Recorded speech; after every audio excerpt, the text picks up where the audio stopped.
Well, Egypt's military says 11 troops, including an officer, have been killed in a militant attack. The ambush took place this Saturday in the northern part of the Sinai Peninsula at a water pumping station east of the Suez Canal. The Egyptian military said that the troops were killed in clashes with the militants. No group has claimed responsibility.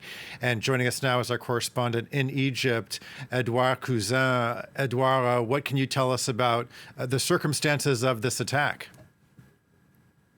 Circumstances of this attack. Well, this afternoon, indeed, as you said, the army sent out a statement saying that this water pumping station east of the Suez Canal zone, just in the Sinai Peninsula, was attacked by, as they said, religious extremists. The army said the attack was foiled, was thwarted, but nevertheless, 10 soldiers and 1 officer were killed. And it's a somewhat surprising attack because there hasn't been major attacks in Sinai for several years, and most activity of militant groups in Sinai is more in the north of the peninsula, and this was more east, more in the Middle East. So, in that sense, this attack came as somewhat as a surprise. Can you just give us some context here? What can you tell us overall about the fight against militants in the region?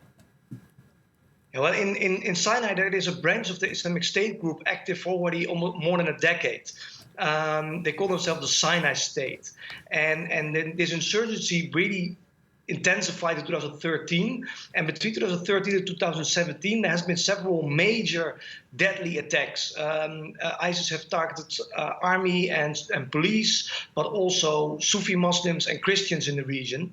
And in 2018, the Egyptian army started a big operation to restore order in Sinai.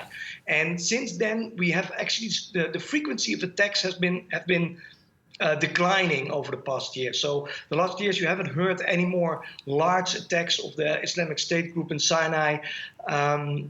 Even though, on the other hand, human rights groups still say minor attacks happen. There's still killings or abduction of civilians, and the security regime in Sinai is still very strict.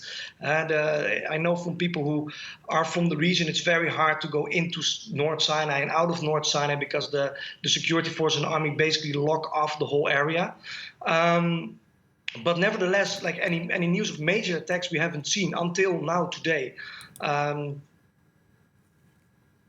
Okay, we want to thank you, Edouard Cousin, our correspondent in Egypt. Thanks so much for that update. Now to Afghanistan, where Taliban